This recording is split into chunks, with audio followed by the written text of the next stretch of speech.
Rajpath TV पर आपका स्वागत है। हमारे साथ मौजूद हैं रविंद्र दौराला जी, किसान नेता। और पिछली बार इनसे बात हुई थी इसी मसले पर कि किसान आंदोलन और किसान कानून कब तक चलेगा, कैसे चलेगा। आज जबकि प्रधानमंत्री नरेंद्र मोदी ने कानून को वापस लेने की बात कह दी है, किस तरह की बातें हो सकती हैं, क्या उसकी संभावना है, इन्हीं सब बातों पर चर्चा करते हैं दौराला जी से।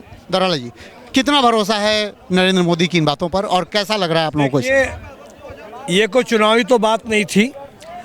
जो प्रधानमंत्री नरेंद्र मोदी ने जो आज हमारे कृषि कानून 3 कृषि कानून को रद्द करने की बात जो कही है, और एमएसपी जो हमारी किसी कानून का है उसके बारे में कमेटी की बात करी कि इसमें कमेटी बनाई जाएगी, उसमें हमारे किसान प्रतिनिधि भी होंगे, सरकार के भी होंगे और कृषि अर्थशास्त्री भी होंगे। तो ये जो आज घोषणा ये वैसी नहीं हुई, इसके पीछे भी जो है सारा आकलन किया गया है कि इस 12 महीने में हमें कितना नुकसान हुआ। 5 राज्यों में चुनाव की घोषणा हो रही, मोदी की 3 सभाएं होनी उत्तर प्रदेश में, हमारा 22, 26 और 29 तारीख का ऐलान है हमारा संसद कूच का। ये सारी बात नोट करके देखी गई कि हमारा क्या नफा क्या नुकसान है 12 महीने में, यानी पूरा गुणागणित देखा गया। उसके बाद अभी मैं एक सोशल मीडिया का एक उसकी बात करूं, उसने अपना सर्वे करा है अभी, और सर्वे में उसने अभी 3 महीने पहले एक सर्वे पेश करा था, मैं उसका नाम नहीं लूँगा चैनल का। तो उसने कहा था बीजेपी के नेताओं ने कि हमारी 350 सीट को पार करेंगे। अभी उनका 3 दिन पहले सर्वे आया है और उस सर्वे में उनकी सीट 210 से 213 में सीमित कर देती बीजेपी की, उन्हीं का सर्वे है और अभी समय बाकी है। तो जो है ये दिमाग में इनके बात आ गई कि हमारे से गलती हो गई, हम इसको लंबा खींच रहे हैं। तो उसके दिमाग में उनके दी आज बहुत अच्छा मौका है। एक तो जो है गुरु नानक का उनका पर्व है, उनकी जयंती है, सरदार नाराज है, ये सरदार से ही हमारा जो आंदोलन शुरू हुआ है। दूसरी तरफ गंगा स्नान का पर्व, हमारा जो जितना भी पेस्टल मूवी है, ये गंगा स्नान का आज बहुत महत्वपूर्ण है।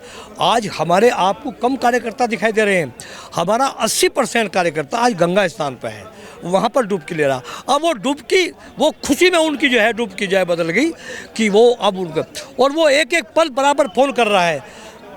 कल और परसों की जो भीड़ होगी आप देखना यहाँ पर बढ़ेगी।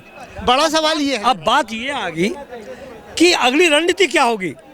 हमारे राष्ट्रीय प्रवक्ता राकेश टिकैत जी अभी फिलहाल बॉम्बे में हैं और उनका लाइव चल रहा है। वे अपनी मीटिंग के लिए गए थे आंदोलन के बारे में, और वहाँ उनको ये सुनने को मिला वे देर रात तक यहाँ पर पहुँचेंगे गाजीपुर बॉर्डर पर। उसके बाद में फिर सिंधु बॉर्डर जाएंगे, वहाँ पर 40 प्रतिनिधियों की हमारी मीटिंग होगी और अगली रणनीति हमारी तय होगी। जो अब तक की रणनीति की संसद को कूच करना है, लखनऊ ये करना है, उसमें मेरे विचार में उसमें तब्दीली होगी। किसानों में खुशी की लहर है, मिठाई बांटी जा रही हैं। इसका मतलब ये लग रहा है कि हम मंजिल की तरफ बढ़ रहे हैं और मंजिल हमें जो है वो नज़दीक दिखाई दे रही है।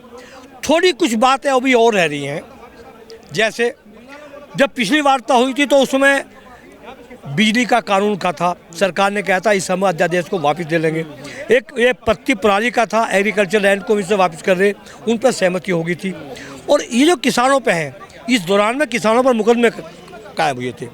मैं भी यहाँ पर मेरे पे गन्ना भुगतान भी एक समस्या थी, मुकदमे मेरे पे मुकदमा कायम है कुछ में, वे मुकदमे वापस लिए जाएंगे। हर आंदोलन का मामला होता है कि जब कोई आंदोलन समाप्त हो जा तो जो वे मुकदमे राजनीतिक मुकदमे होते हैं वो वापस लिए जाते हैं, विशेष रूप से क्रिमिनल को छोड़ के।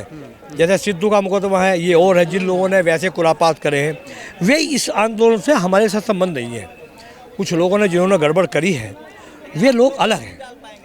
हमारे जो आंदोलन के मुकदमे हुए हैं वे हमारे वापसी होंगे, और ये एमएसपी का जो कानून की बात है वो इसको कानून का दर्जा दिया जाएगा। और छोटी और बात है हमारी, नहीं तो अभी जो समस्या है कि कानून वापस हो जाने के बाद यहाँ से जितने भी बॉर्डर हैं, टिकरी बॉर्डर है, चाहे गाजीपुर बॉर्डर है, चाहे और भी बॉर्डर, वहाँ से किसानों का आंदोलन अब हटेगा या वहाँ से लोग जमे रहेंगे, ये मतलब इस पर सवाल उठ रहा है। देखिए सुन लो, अगर ये हमारी समिति अभी जो निर्णय आएगा, अभी पता लग जाएगा हमें 2-4 दिन में। 26 तारीख को हमारी मीटिंग है गाजीपुर में, वहाँ भी सब बॉर्डरों पर मीटिंग रहेगी 26 तारीख में। हमारा 1 साल पूरा हो रहा है। तो ये मेरा अपना विचार है कि निर्णय 26 तारीख को ही होगा। मैं अपनी बात कर रहा हूँ, क्योंकि 26 तारीख को सब कॉल कर रखा है। सारे प्रतिनिधि, सारे किसान हमारे गाजीपुर 26 तारीख को पहुँच रहे हैं, यहाँ पर भी। और उसमें ही जो है, जो हमारा ये जीत की फतेह का वो है सेहरा जो है हमारे राकेश टिकैत को बंधेगा, वो 26 तारीख का इंतजार करिए। नहीं, अब आने वाले दिनों में जैसे भारतीय जनता पार्टी मुझे लगता है कि ये दिखाएगी कि हमने वापस ले लिया आप लोगों के मान सम्मान को रखते हुए। ये आपने मुझे गाली दी, आपने मेरी बेइज्जती करी, आपने मेरा अपमान करा।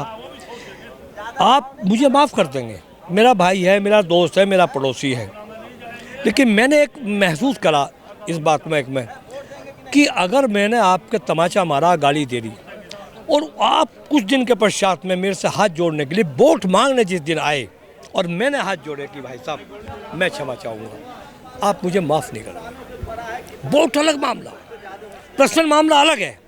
तो वो जो जख्म जो हुए हैं, जो 12 महीने तक हमने अपने परिवार को छोड़ करके हम यहाँ पर दिन रात, हमने ठंड में, बारिश में, हमने अपने बच्चों की परवाह नहीं करी, किसी उसकी नहीं करी कि हमारे माँ बाप का क्या हो रहा, हमारी खेती का क्या हो रहा। 700 किसान हमारे शहीद हुए, घर उजड़ गए हमारे, समझे, किसान कुचल दिए गए, उनके परिवार उजड़ गए, समझे जी। वो जो पूर्ति जो है वो वोट में आप तब्दील करने लगे तो वो बहुत क्या उसके लिए जो है आपको बहुत प्रयास करने पड़ेंगे।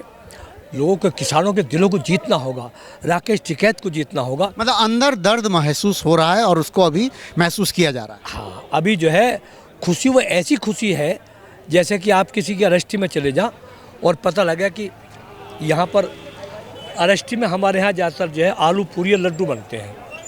अगर आप वहाँ पर रसगुल्ले मिल जाए तो आपको थोड़ा सा अजीब सा महसूस होगा, यार आदमी तो गया ही है, लेकिन रसगुल्ले, क्योंकि लड्डू की परंपरा है। यहाँ आपको जलेबी, आपको मिठाई, ये सब दिखाई दे रही है, लेकिन दर्द तो है, अभी दर्द है। वो दर्द जब दूर होगा, अभी थोड़ा उसमें समय लगेगा कि सरकार की नीति आगे क्या रहती है। क्या एमएसपी को काले कानून, जो एमएसपी का कानून का दर्जा, वो दर्जा देगी? क्या हमारे सारे मुकदमे वापस होंगे? क्या जो 700 किसान शहीद है उनके प्रति सरकार संवेदना व्यक्त करेगी कि हमें, जैसा आज मोदी ने माफ़ी, उनके लिए भी माफ़ी मांगेगी, और उनके परिवार को भी, जैसे कि घटना हो जाती है रेल में हो, कहीं भी, उसके लिए सरकार करती है कि मैं उसको कुछ मुआवजा दूंगा, क्या उनके परिवार को भी कुछ आर्थिक सहायता की बात होगी? ये कुछ बातें हैं। कानून तो वापस हो गए हैं, लेकिन दर्द अभी बाकी है, और बहुत सारे ऐसे सवाल, बहुत सारे ऐसे अभी प्रश्न बाकी हैं जिनका उत्तर आना अभी ज़रूरी है। खासकर एमएसपी को लेकर के, तमाम कानूनों को लेकर के, मंडियों के संचालन को लेकर के, गन्ना भुगतान को लेकर के किसानों को अभी कुछ और चीज़ों का इंतज़ार है। मैं हूं हरिकेश कुमार सिंह, देखते रहिए राजपथ टीवी, सबसे पहले भारत।